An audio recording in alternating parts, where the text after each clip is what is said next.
The only way Africa can experience upturns in the agribusiness of oil palm is to sustain and expand what I call the smallholder scheme.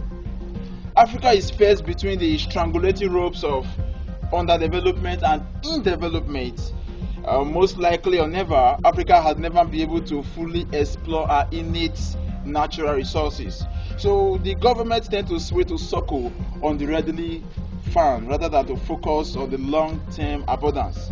No later than the 1930s, Nigeria was Africa's and the world's largest producer and exporter of oil palm. But as soon as the delicious findings of crude oil came to bear, oil palm was jettisoned. Today, Nigeria imports oil palm. In fact, same with other African countries. The government attentions are shared and most given to the readily available, thus creating an imbalance in the system. Some resources are either underutilized or overutilized. This domineering fulcrum over time has become a major stumbling block to Africa agribusiness. Alright, now the truth is not far-fetched that Africa is the most blessed and the richest continent in the world, but the obvious is glaring that Africa is still poor. Before now, Malaysia and Indonesia were far below average in terms of development. But today, having displaced Africa of their well-placed natural resources, made the best out of it, they have become world powers, while Africa make budgets year in and year out for oil importations. Our abundant resources have turned out to become our greatest nightmare. My God, what are we missing?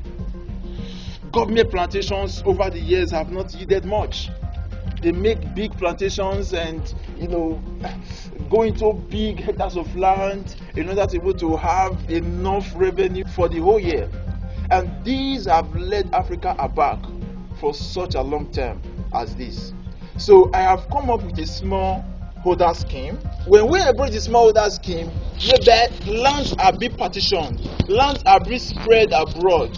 So when each farmer embrace the smallholder scheme, is giving the tenacious seeds, go into production, go into planting and fertilization, you find that all the smallholder scheme around, when they all start generating revenues, the end gain is that the revenues become the country's revenue. One, it will reduce desertification, it will reduce deforestation, it will reduce greenhouse gas emissions. So when we embrace the smallholder scheme, it will not only be delicious, it will be empowering.